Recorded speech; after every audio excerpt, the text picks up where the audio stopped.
come up off that neck into the trends. See Ali be the band. Good morning. We're back with another episode of Corner to Copa. We have yet another player profile. Today we're talking about Jake Rogers, who's a 29-year-old catcher who throws right-handed and bats right-handed. He's 6'1", 201 pounds, and he is a defensive catcher with power to all fields. Actually, 50% of his home runs have come to the opposite field or to straightaway center field, and then the rest of them are obviously to the pull side. And he's a guy that doesn't make a lot of contact, but he does damage power-wise when he does get a hold of a pitch. He is above average in expected slug, his barrel rate, hard hit rate, squaring up pitches, and his chase rate. He is below average at expected batting average, his whiff rate, his K rate, and his walks. So he's a guy that strikes out a lot, doesn't walk very often, and he swings and misses quite a bit. His batting average isn't very high, but he does damage when he gets a hold of it, and he's able to square the pitch up correctly.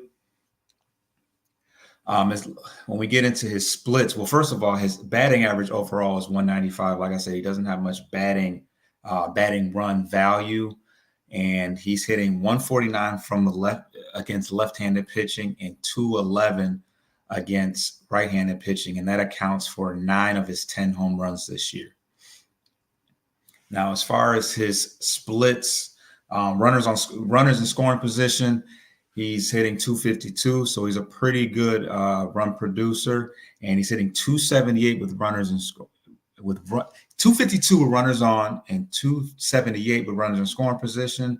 And when there's runners in scoring position with 2 outs, he's hitting 280. So he does pretty well in clutch situations where he's being asked to get runners in. His best attribute is definitely his defense. He is an elite defender. He's in the 80-plus percentile in blocks above average, caught stealing above average, his pop time, and framing. He is an excellent pitch framer. As far as his future with Detroit, ideally, you would like him in a number 2 role. Well, first of all, he's 29 years old, pushing 30, so nearly on the wrong side of the age of 30. And ideally, you want him being the number 2, just for the simple fact that his batting average is 195. Granted, he does hit for decent power.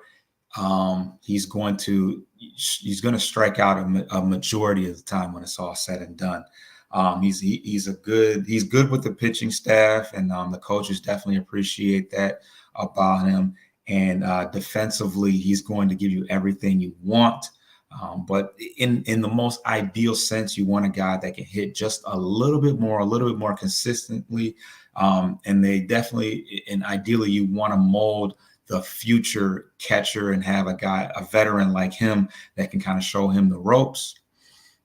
Right now, Dylan Dingler is still questionable as far as his offensive output. He's also a pretty good defensive catcher and calls a good game. But between the two of them, we need somebody that can hit a little bit more consistently.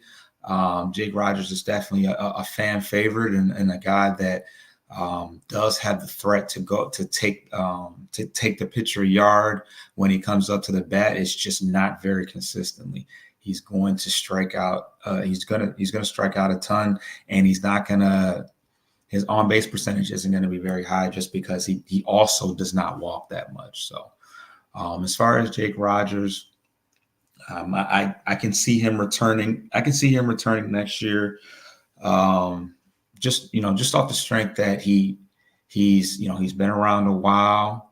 When you look at how strong the pitching staff has been, you can't help but attest some of that to what Jake Rogers does behind the plate. So we'll see. We'll just have to see. They've been trying to bring Dylan Dingler along. He got off to a good start, but he's slowed down.